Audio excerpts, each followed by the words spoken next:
for me now to... Oh. Sorry. Recording in progress. Okay, we just start now then. Okay, can I just share the screen just for 2 seconds to show the gift that we have done for you?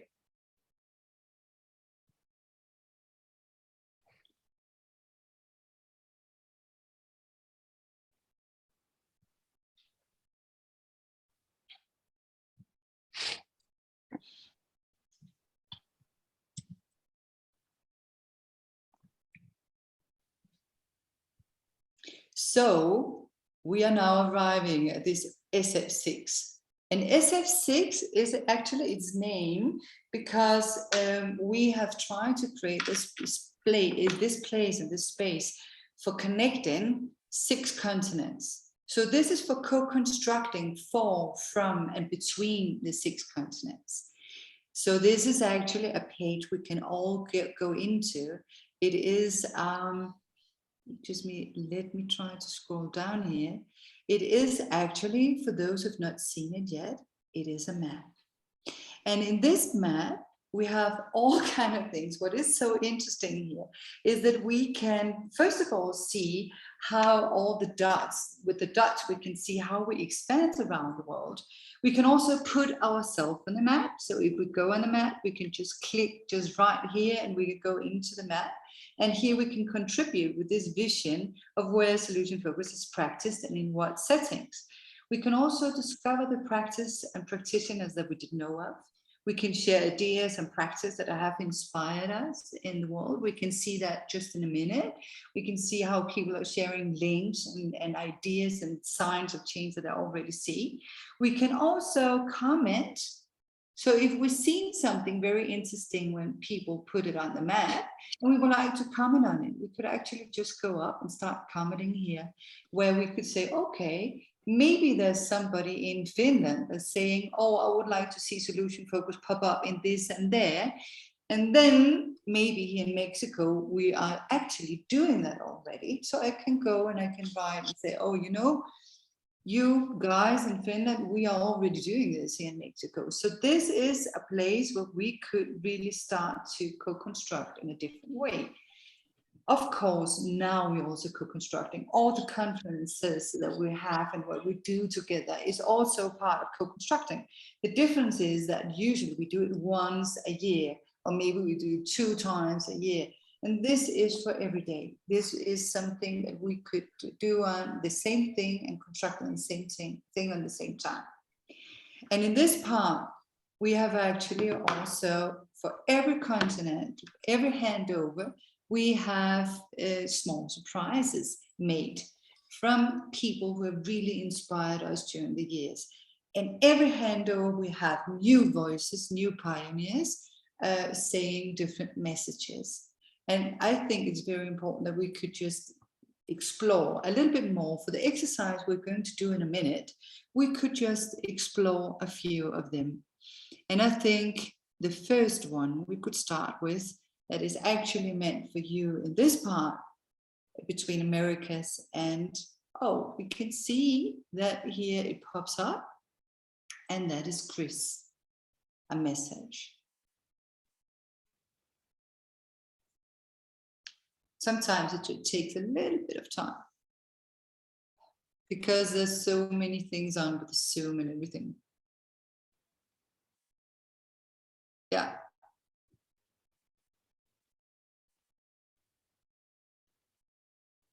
Please work. Hello, I'm Chris, and I'm 1/3 of Brief, the other 2/3 being Harvey Ratner and Evan George, my 2 very, very, very close colleagues and friends for over 35 years. So here's a little story. Some time ago now, I was seeing a client who was expected to die that evening. She'd starved herself so much that she was unlikely to be able to survive a night's sleep. When I asked her what her best hopes were, she said, I don't do hope. And she said it in such a way that I felt this wave of hopelessness come across me. and I just simply wanted to be swallowed up, the hole to open and swallow me up. But at that same moment, I had a flash of inspiration, which is probably the most important moment in my professional career. Because what I realized was that I didn't have to save this woman's life. It wasn't my job to save the world. My job is simply and solely to ask the next question. And that's what I did. She answered, and I asked the next question. And she answered, and I asked the next question. And she lived. 8 years later, I heard that she was married with a couple of kids and getting on with life. So all we have to do is ask the next question. But I had another little lesson from my very good friend and colleague, Elliot Colley, who pointed out that permission to ask the next question once the client had answered the previous question. And as long as the client has answered, it is a cooperative answer because it gives us permission to ask the next question, even when a client says, I don't know. So never see I don't know as a negative response. It's giving you permission to have another go. So remember, our job is simply to ask the next question. Thank you. And let's keep exploring this inspiration. This is a huge source of inspiration that we have here. So let's just keep exploring a little bit more for the exercise we're going to do in a minute. Hello everyone, my name is Suzanne Bergstaller, and for the last 22 years I've been working in the field of solution-focused organizational development and change. I have seen many adaptations, but also innovations of the solution-focused approach, especially in my field. And I feel that it is important that we not only record, but also share and amplify these developments. I think we've done a good job taking solution focus from the therapy setting into the organization. I feel we need to continue doing that because organizations are useful places for social innovations to take place. But then I would love to see it also go out into the world. I feel solution focus is more relevant than ever today because in my opinion, not only does it shine with kindness for others, with beauty, but also it is uniquely positioned to match the need for speed of change that we all observe in the world. So I want to encourage you to join Sophia and Steve's initiative, join the conversations that will be emerging within the framework of SF6, join the conversations with the macroanalysis study group if you're interested, and I'm very much looking forward to seeing you there.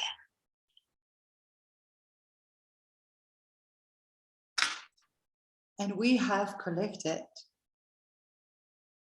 also voice from, 2 seconds, from Sweden.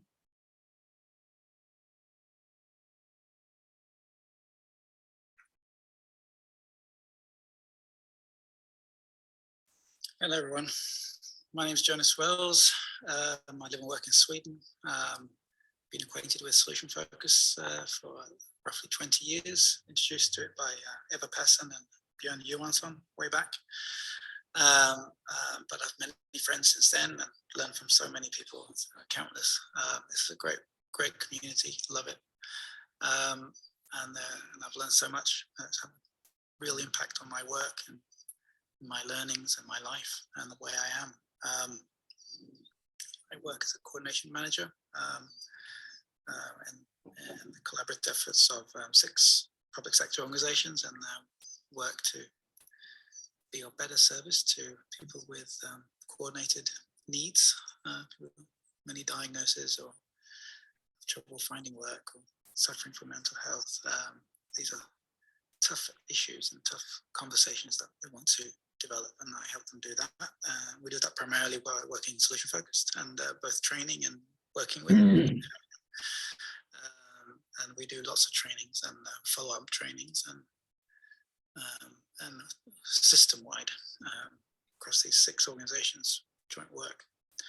I'm also a graduate student doing a doctorate in anthropology in the University of Lund in Sweden, South Sweden, and I'm writing on solution focus and the development of it and where it's going. I think there's more perspectives to be added to the work and to the practice, and I find it really still extremely fascinating and fresh, and I hope to see you around. So let's keep adding perspectives and figuring out what and how this is. Anyway, and see you around. Bye.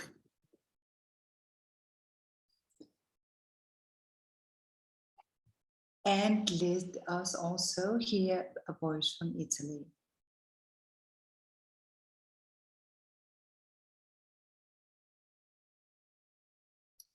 Ciao, I'm Marco Matera from Italy, and I'm a solution-focused coach and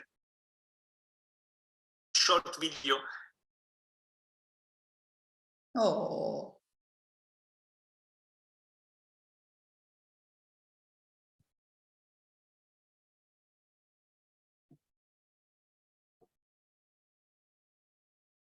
Yes, because we are a very large community and very great community. Really summarize what we do. We offer possibility to change perspective, to change narrative, from the narrative of the problem to the narrative of solution. And suppose our narrative around the problem is like these 2 pieces, and we try to merge them in order to find a solution, like a pyramid. And we try, but normally, sometimes worse.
Thank you. So now we have seen some voices and some voices that we have that we can explore also in this map, and also we can explore it to understand all the inspiration that we actually can share to find out how would the world be different if solution focus were more present. Just the same question once again, but reflecting on it together. So if I choose to stop sharing for a moment, are you all here? Yes, you are.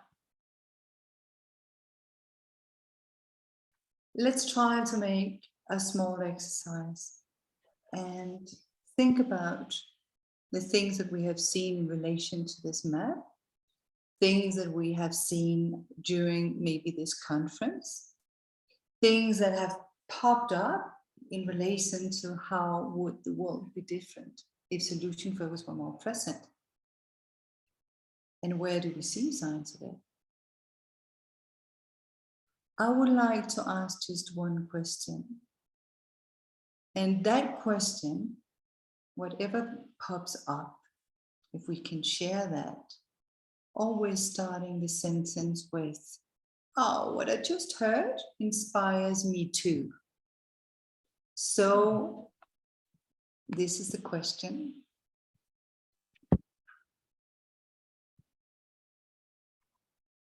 If you can see it on the screen, I don't know if you can see it. Can you see it on the screen? Yeah. Ah. Yeah. Okay, It, so we listen to what has just been said, and we take the word randomly. We are not that many people, we can take it randomly. And we start always the sentence with hearing this or that. And we mention something that we have picked up on during the day, or just in these small clips for inspiration, for just right now, or in relation to the map. Inspires me too. And we mention what it inspires us to think about, to do, maybe some to explore more. We can take the word several times, but we always have to start saying, hearing this or that inspires me too. So please, the word is completely free. Just, well, yeah. I was going to make a start because one of my probably one of the biggest inspirations I have right now. Well, there are two things I'd like to say. The first one is about Mark McCurgo, and the energy that he always puts into things, the effort that he puts in. And I had a conversation with him a long time ago, and I mentioned it in my presentation earlier today, which was about perspectives, which again is something that comes up a great deal when we're talking about solution-focused practice. Is always this awareness of other people's perspectives. And he talked about affordances, and this is a psychological theory from the 1970s, where we can only experience our environment through our understanding of it. And he described for me this forest scene, and the forest scene had three people walking through it. One was a botanist, one was an entomologist, a bug hunter, and one was a carpenter. And this really inspired me to think about my own practice, because Mark made the observation that the botanist would see all the different species of trees and would recognize some considerable detail about the nature of the trees and whether they shed leaves or whether they didn't, or what kind of root patterns they had. He'd know a great deal about the flora. And then the bug hunter would know lots and lots of things about the bugs that you were likely to find in a forest, and the places that they might hide, and would know where to go to look for them. And then finally, the carpenter would see furniture or houses, the potential for building something with the wood. And this made me realize that we all walk through the same environment, but we see different things. And one of the things I love so much about solution-focused practice is the assumption that actually we don't know what it's like to see the world through somebody else's eyes. We never will know. So we have to ask the questions. We have to get them to tell us what the world looks like from their point of view. And we have to accept that position. And the second thing I'd like to say is that I've probably, as you're all aware, I've not had a particularly good day. And one of my biggest inspirations today, one of the things that's kept me going, has been Sophia, who we've had many conversations during the day when she's given me a kick up the backside, or metaphorically speaking, of course, or given me some words of encouragement, and enabled me to keep going at times when I really didn't want to carry on. And so I'd want to publicly say thank you very much to Sophia for that inspiration. So those are my two things. And I hope that inspires others to say something else about their own experience of today, or their experience of the world, or even their perspective on the world.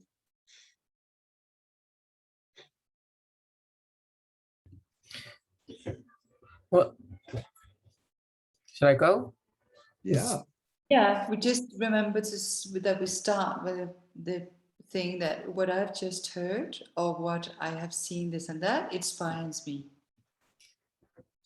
Well, even following on what Steve said, even though I didn't know what Steve was going to say about perspectives, it kind of segs into what inspired me today, which was listening to a very late comer to the Americas, which was a journalism person from the solutions journalism world of something I knew nothing about before.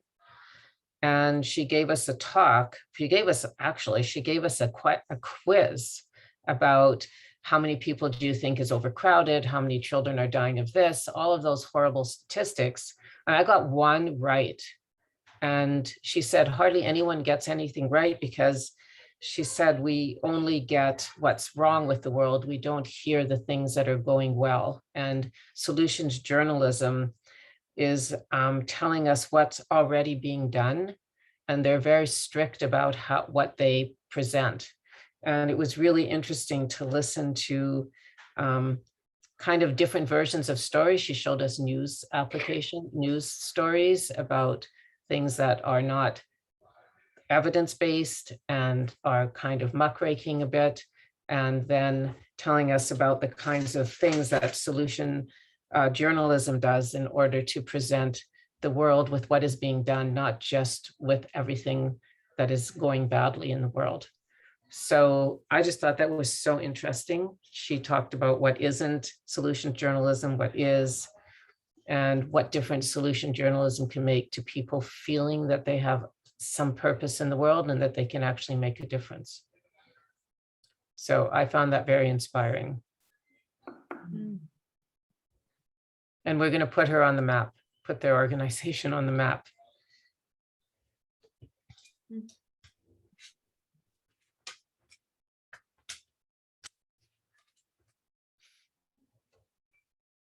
Hearing that inspires me to comment. Hearing what Beverly just said about solutions journalism, and I too sat on at least part of that session. The context of this handover is this SF6 global setting that we all live in, and how big and how small that all is, and what an amazing difference SF journalism can make in accelerating the acceptance of SF assumptions and the practice of SF mindset worldwide. Thank you.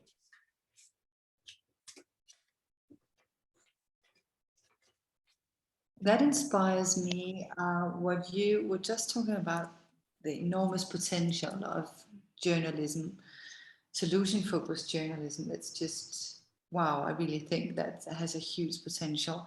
But it's very linked to how also we understand politics and how we understand social dynamics. So it makes me think about some of the things that has the same potential, that could be the way politicians, the senates and the parliaments around the world are handling what they call problems. But what would happen actually if we were writing our public programs and political campaigns even solution focused? Is the ways that we would start. For an example, what is the first question we have? Usually we use public policies and programs to solve a problem. So how would we start a public policy if it's not to solve a problem, but it is to create the vision of the society we would like to have? So I think that is very linked to the journalism, because journalism and politics, it's the way sometimes politics could have some solution focused elements, but if the journalism reporting it doesn't have it, it can be difficult, or the other way around. So.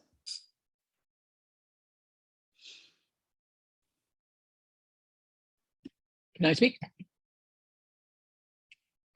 One of the things that inspires me about this notion is, in a solution-focused way, a lot of the solutions that we're going looking for already exist. And I believe that's one of the things of solution journalism, is looking for existing solutions. Can I share the screen for a second to give you an example? Does it come up on everybody's screen? Yep.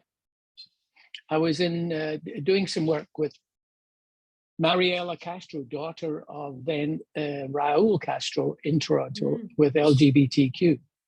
And won't go into the details. But one of the sessions with business people, people in charge of diversity, etc., government, banks, I said, I've been in Canada, blah, blah, blah. How come we've come so far with LGBTQ?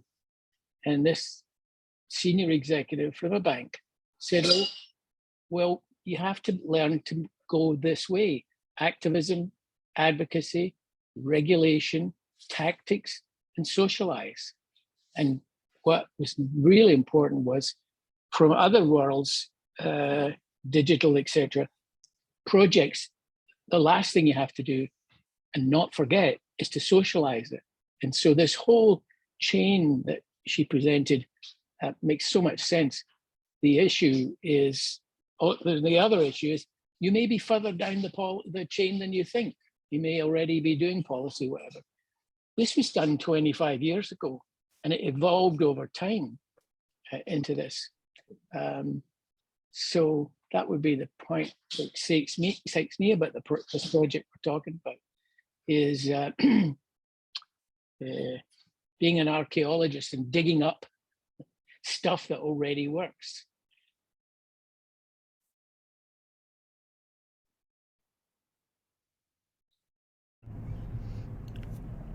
Can I share and say something? Hi, Sophia and Steve. I am so inspired just listening to both of you, share what's happening.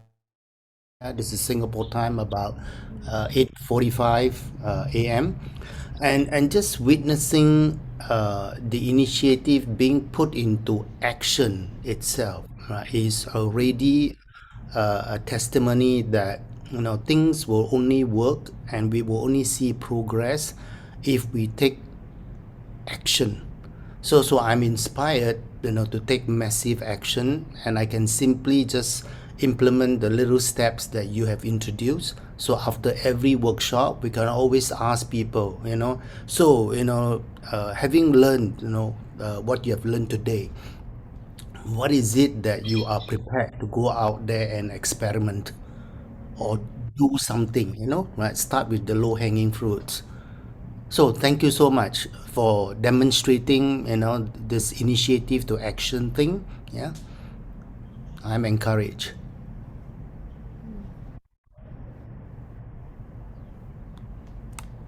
I'd also just want to say, looking at the map and reading some of those videos, or listening to the videos, it's inspiring to feel that sense of community and connectedness, that there are so many people doing this all over the world. And even, I know of fantastic people just here in my area that are doing it, but having that global connection really does solidify that feeling of community. So yeah, definitely inspired to get stuck in and try a little bit more outside of my comfort zone. Hi, morning. I want to go next. Really inspired by maybe two things. Steve, really I'm inspired by you. Despite the challenges and whatever happened since last night, you keep going on. You keep going on, and that kind of resonate with me with what Chris was talking about as well, about asking the next question, getting permission from the clients and asking the next question and just asking the next question, and that for me is the trust in the client, and for me is with you doing this is really trusting the community coming together and supporting you as well, and all of us. So I'm really, really inspired and very, very honored and happy to be part of this community of solution-focused practitioner. Yep. So I want to say thank you very much.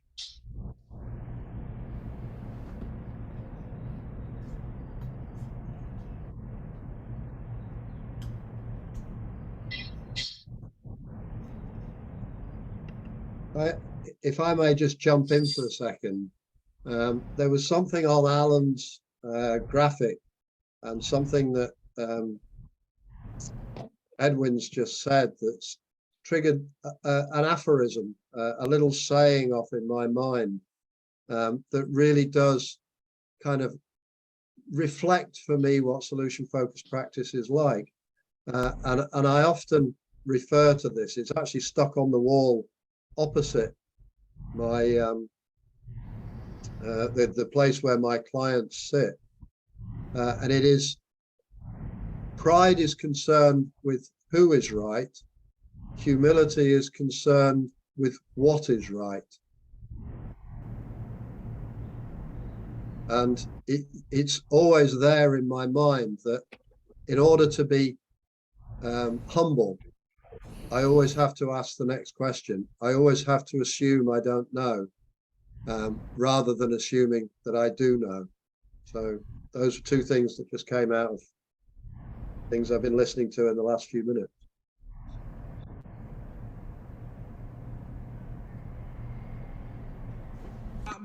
I can go next. Yeah.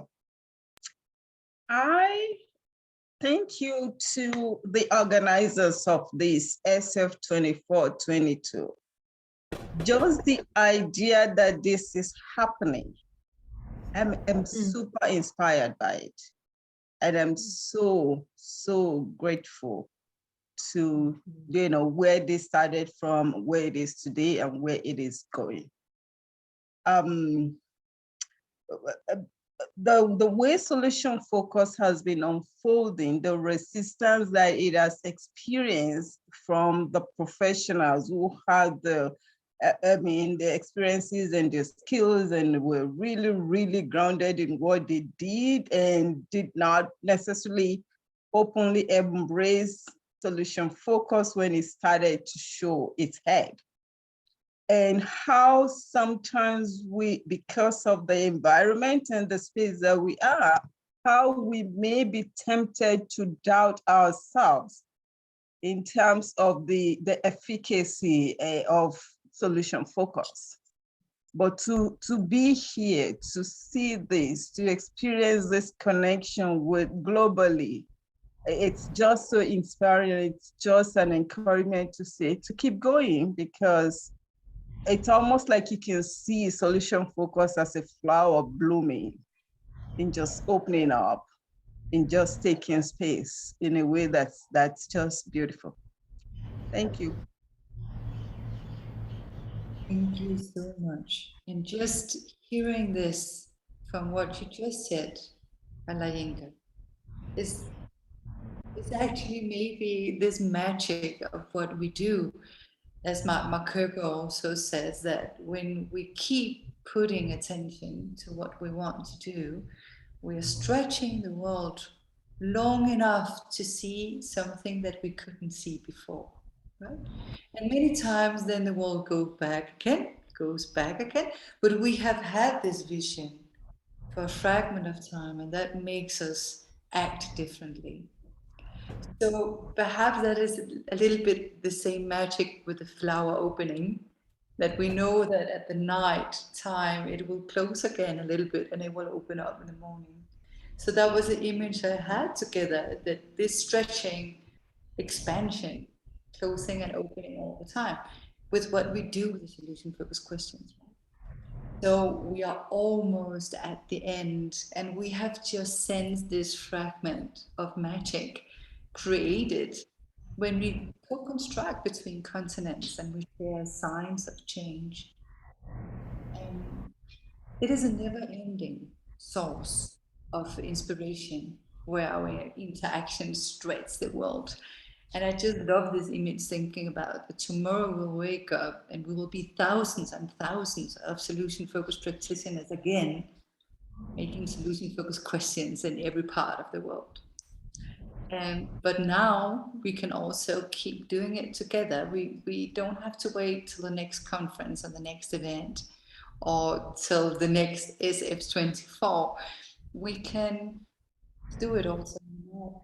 So again, let me just, Steve, maybe you could put in the link again. Yep. Go to the link, and very soon we will have the technological thing working again. So you will be able to just Google it, SF6 Global, and we can keep co-constructing and inspire each other between the conferences and everything else that we are actually doing. So just before ending, I would like, first of all, to give the word to Beverly, and then after that, just a moment and we pass this talking stick. Yeah, I just have a quick thank you to all the people on my committee. I think there's two of them here, Julia and Alan, and to Steve and Sophie and Marcos, who provided, he's not here right now, who provided the amazing ritual invocation we had just to make all this happen. In spite of, again, I apologize for doing what I did by closing out the site, but I'm glad to see everyone found the new site. And Steve, thank you for all your amazing work that, and how many emails and time zone issues and how hard we all work to get everyone here at the same time. So it's been another great year, and passing it forward now to Oceana, and enjoy your time together. Would you like to say something? Sorry, I just wanted to say to everybody hello, and I'm sorry I came in very late, but it's lovely to see all of your faces. I'm here in Adelaide, Australia. So I used to think that my technology didn't talk to each other, but now I realize that actually just none of it talks to me. But I'm here, I made it, and it's great to see you all. Thanks so much. I'm listening and reading the chats. I'm only sorry that I missed some really lovely speakers, but I can hopefully go back and catch up on that later. But thank you very much for putting it all together.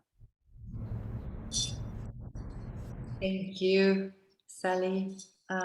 Steve, would you like to say something? Just again, it's been another amazing conference. We're now halfway through, and I'm looking forward to seeing what happens next, I think.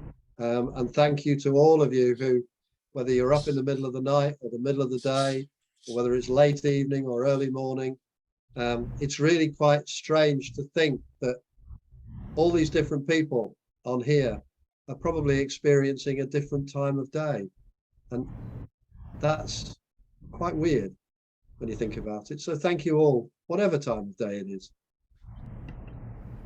And also for me, it has been magical. And this magic started actually when Steve, he said to me in one of these meetings, we have had a lot of meetings with also where you were, Beverly, and I said maybe we could co-construct something just between continents, and you, Steve, you were just there at the moment in the same second. Yes, we do it. And since that, it has been completely magical, and we have been doing this almost every day for 6 weeks to make it work for today. And there's not any technology that can change the magic that is connected to that. And to see all of you and to hear your voices from different places in the world, knowing that we keep co-constructing every day the magic of solution focus. You know what time it is? Thank you so much. And then I will pass I'm just the warning you. Does somebody that has the microphone on? Yeah, I know it is. Oh, I'm careful. Who is that? Okay. So I will just. Okay, all right. Over to Yep. But it needs to be dunked. You can't wash it as such. Are you there, David? Passing the talking stick from Americas and to Oceania. And thank you so much. Thank you, Sophie. Thank you, Steve. Steve, do you want to stop the recording and then restart the recording, or what do you do? Yeah, just a second.